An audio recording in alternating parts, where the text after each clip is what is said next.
Agradezco a los amigos de la Universidad Austral y en particular al doctor Julio Pablo Comadira por esta generosa invitación con que tienen a bien distinguirme hace ya tantos años. Hago también mi emocionado homenaje y recuerdo al querido amigo Julio Comadira Padre, hoy representado por el talento y la bondad de su hijo Pablo, heredero quizás forzoso de aquella amistad con su padre que ahora me honra, nos une por igual a nosotros. El título de esta jornada se invita a pensar los institutos clásicos del derecho administrativo a la luz de versiones contemporáneas o modernas. No es lo mismo, ni nos adentraremos a la distinción, pero en cualquier caso es un apasionante desafío que agradecemos. Lo haremos en esta charla oral, va a ser una versión escrita, con notas, que reflejamos en el subtítulo en la pantalla. Las remisiones son necesarias, pues el conjunto es parte de un proyecto de libro que se llamaría Hacia el Derecho Administrativo Global, que he anunciado hace años, pero cuya terminación está erizada de dificultades para mí, como verán en este esquema. El link está allí abajo. A pesar de las grandes transformaciones que el derecho administrativo ha sufrido, sigue todavía siendo, como lo postularon nuestros maestros, un derecho infieri en formación. Muy distinto, pero siempre infieri. Bielsa gustaba invocar ese carácter pretoriano. Dame los hechos, yo te daré el derecho. Los hechos y los principios y valores jurídicos conforman el derecho pretoriano y van conformando el derecho global. En el mundo de hoy y de mañana, el derecho administrativo global y nacional o local están y estarán siempre en formación, no por nuestra falta de evolución, sino por los embates que recibimos del mundo. Llega a nuestras playas y sube por nuestros estuarios, según la hermosa metáfora de Wade para los derechos humanos. Pero no solo entran en nuestro territorio los tratados de derechos humanos que hasta hemos constitucionalizado, aunque a veces dan lugar a cuestionables interpretaciones. Entra buena parte del derecho mundial, lo constitucionalicemos o no. El objeto de nuestras preocupaciones no logra alejarse de ese brocardo infieri. Como Popper, ofrece conjeturas y refutaciones, propuestas, hipótesis, no verdades o certezas, ni siquiera como la zanahoria delante del carro, pues pareciera que no deseamos avanzar, sino en forma instintiva retroceder. Es el fight or flight response ante la descarga de adrenalina que el desafío o la percibida amenaza producen. No es que todo siga igual o debamos como Sísifo remontar la piedra desde el valle a la cúspide para caer nuevamente al llano. Y además, los cimientos de los grandes principios y valores contemporáneos del derecho vigente siguen enraizados en el derecho romano. Los viejos y nuevos principios y valores tienen más fuerza que las normas. Muchos ejercen la profesión de abogado como si esto fuera al revés. Es un duro desafío de toda nuestra historia. Sin embargo, los valores ejercen una pujanza irresistible. El mundo ha comenzado a reconocer los valores del derecho administrativo global, en un libro de este título, editado en 2011. En el tema del control me parece ineludible no excluir la perspectiva internacional. Más aún es necesario incluirla, pues los vértices de la vieja pirámide jurídica nacional no existen más en la realidad del concierto de las naciones. Palabras que suenan atrevidas, pero forman parte de la realidad en que estamos insertos, sin querer reconocerlo. Como adelantamos, existen muchos temas puntuales que están tratados en otros lugares a los que nos remitimos en notas. Justicia administrativa internacional, arbitraje administrativo internacional, eficacia del sometimiento a la jurisdicción extranjera. Pero además lo hemos mencionado a nivel más general, sea escribiendo o hablando de un derecho administrativo internacional o global, de la globalización en general, de la evolución hacia la unidad del orden jurídico mundial, del derecho multilateral o del derecho administrativo global y su tendencia al crecimiento. Incluso en los delitos de lesa humanidad, todo ese contexto de derecho supranacional está presente. Tenemos escritos y charlas intercambiando tales usos pues no constituyen para nosotros un objeto universal verificable en su totalidad. Es también una hipótesis, una conjetura, no una verdad. Es pues una ciencia en sentido popperiano. No es oportuno discutir si llamarlo o es internacional, supranacional, global, multilateral o mundial. Son estipulaciones provisorias para ser descartadas y sustituidas por las que prevalezcan al final en el uso común. Las usamos en forma indistinta. Es una limitación tanto del objeto del conocimiento como del conocimiento mismo. Como llegaron a analizar el libro de Alejandro Nieto, a cuya publicación por Editorial Trota de Madrid en el 2003, hemos aportado muy modestas notas. No hay que preocuparse, pues, por cómo denominar aquello que solo de a retazos vamos conociendo en sus dimensiones concretas. No es cuestión de teorizar sobre un objeto tan rico y cambiante. Más bien debemos dar una descripción de los hechos que vamos descubriendo, y tratar de entenderlos primero, sin preconceptos o parámetros de nuestra propia cosecha, extraídos de nuestro viejo conocimiento del derecho interno, que pueden resultar invalidados por las nuevas experiencias en su contexto internacional. No estamos solos en el mundo. Vamos a mencionar hoy 4 modos de control internacional de la administración que enunciaremos en un orden no convencional, sino medido en términos de impacto actual sobre nuestros sentimientos. Con esta salvedad fundamental, luce a priori impactante el control de la Justicia Federal de Nueva York o Washington, D.C. sobre nuestra administración. Nada de eso figura en los textos clásicos, ni siquiera en los modernos. La tendencia continúa con la prórroga de jurisdicción a tribunales arbitrales o judiciales extranjeros, a los laboratorios, a que la administración argentina compre vacunas, según una ley sancionada la semana pasada por el Congreso de la Nación. En segundo lugar, hay un control efectivo, pero confidencial, ejercido en juicio arbitral llevado en París en idioma inglés, según las reglas públicas de la Corte Internacional de Arbitraje. Sus sentencias son definitivas. Es lo que hemos acordado con China y Malasia.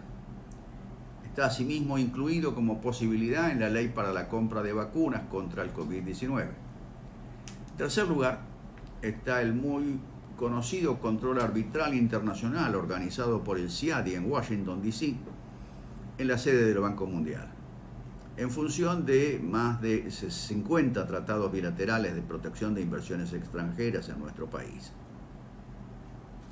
Son parte de un entramado global de alrededor de 1.200 tratados en el mundo.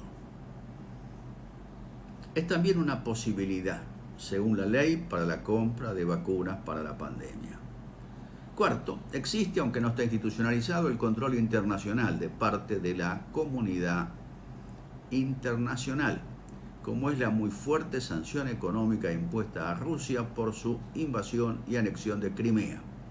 Hemos dedicado al tema general los capítulos 8 y 9 de nuestra Introducción al Derecho, Buenos Aires, la Ley 2003, denominados la creciente internacionalización del derecho y la responsabilidad internacional del Estado. Algunos podrán pensar, por la entidad del antecedente de Crimea que ahora recordamos, que nada tiene que ver con nosotros. No es así. Nuestras infracciones no tienen la entidad de anexar Crimea, pero las sanciones tampoco serán tan visibles ni tendrán la misma envergadura que para Rusia, pero existen. Paul Craig y otros reflexionan sobre la gobernanza internacional por medio de redes informales de los estados. Su importancia no puede ser ignorada. Conocemos el G7, el G20, la OMC, la OCDE, pero el funcionamiento de las redes es siempre un misterio para el lector casual de las noticias internacionales. El G8 no existe más después de Crimea. No es casualidad, es de signo de las redes informales gubernamentales. Por ejemplo, el GAFI, Grupo de Acción Financiera Internacional, nació en 1989 en ocasión del G8. El G8 no subsistió, pero el GAFI continúa combatiendo el blanqueo de capitales y la financiación del terrorismo. Su secretariado se encuentra en la sede de la OCDE en París. Hoy tenemos la ayuda y el envión de la influencia extranjera del denominado compliance, que nuestro Banco Central ordena aplicar en las entidades financieras y bancarias. Pensemos también en la Foreign Corrupt Practices Act de Estados Unidos, la Ley de Empresas Limpias de Brasil o las normas seguidas por la exigencia de la OCDE para combatir el soborno transnacional, o de todas las modificaciones internas y supralegales que por presencia del Grupo de Acción Financiera Internacional, GAFI, son de aplicación prácticamente universal. Podríamos sobreabundar en notas de mayor color, como que dos de nuestros clubes de fútbol, Boca y River, litigan en Suiza entre sí, en idioma inglés, representados por estudios españoles, ante el Tribunal Internacional del Deporte con eventual recurso extraordinario a la Corte Suprema Suiza. No podemos abundar aquí por el tiempo sobre cuestiones que hacen al contexto del problema, como en un cuadro de Monet, pero debemos advertir que antes de comprender cada punto debemos tener presente el contexto. Eso hay que estudiarlo aparte.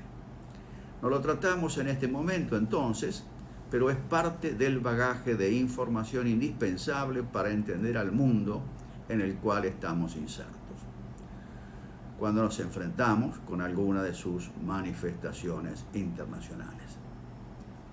Hemos publicado en 1982 una detallada explicación del régimen jurídico del contrato de crédito externo, en que, como todas las demás naciones deudoras del mundo, solo podemos obtener crédito desde hace siglos y en cualquier país, sometiéndonos a la jurisdicción judicial fijada por el acreedor.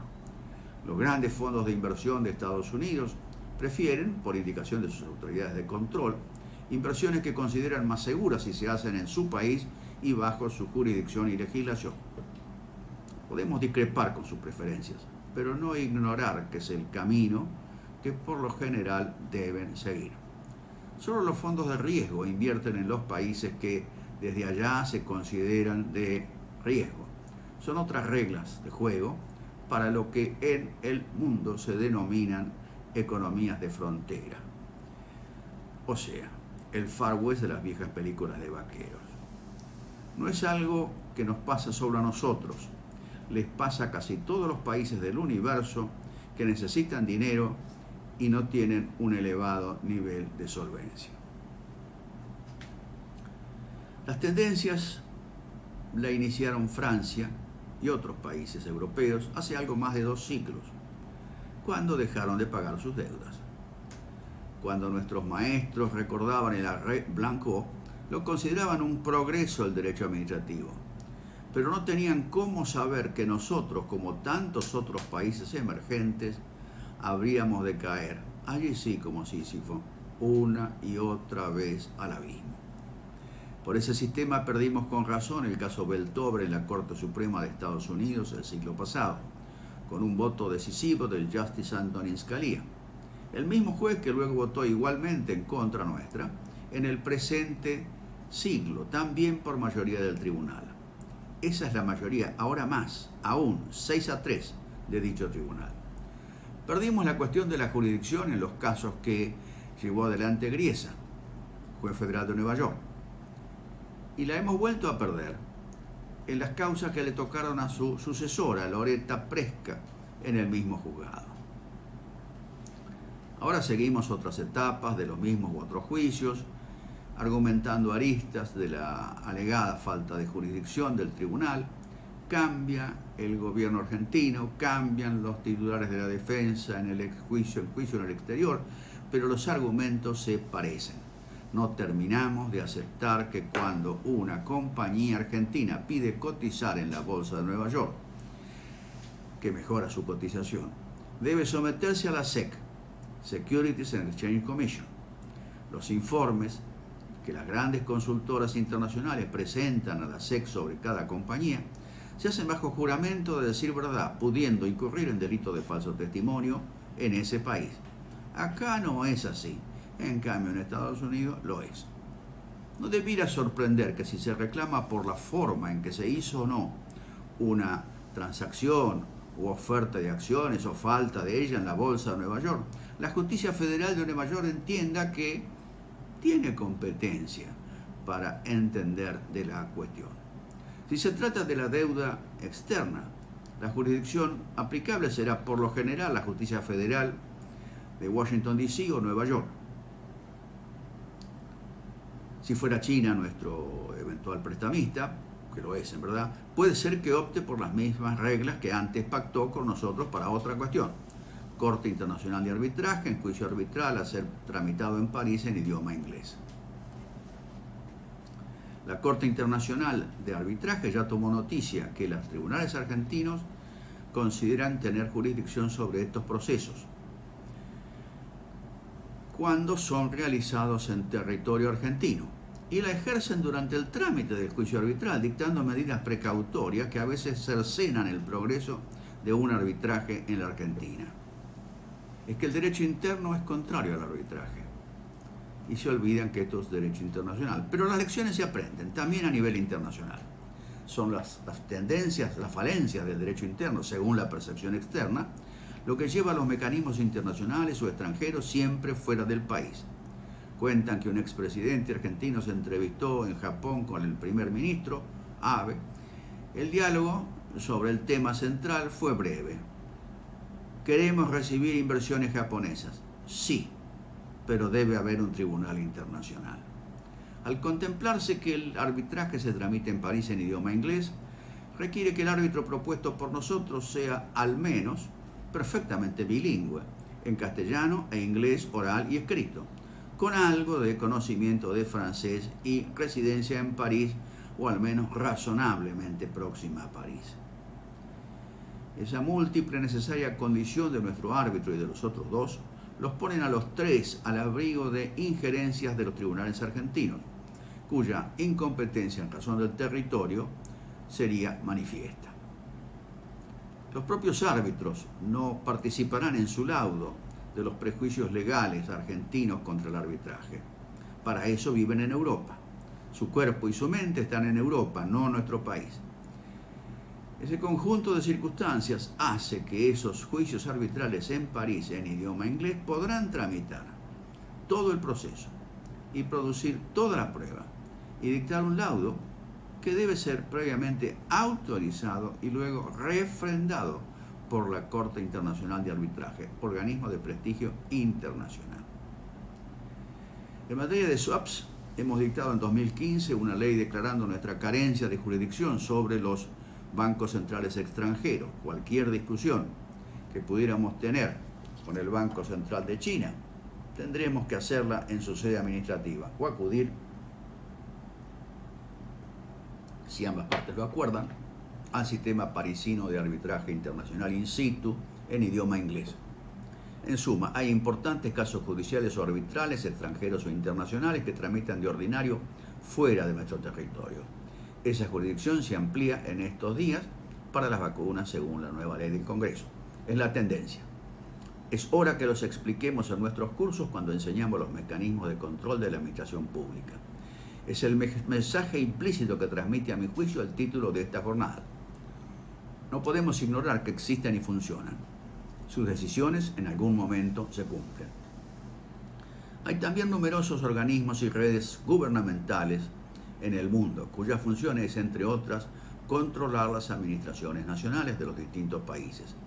Y hay centenares de mecanismos y organizaciones de los que formamos parte y ante los cuales debemos responder por nuestras acciones.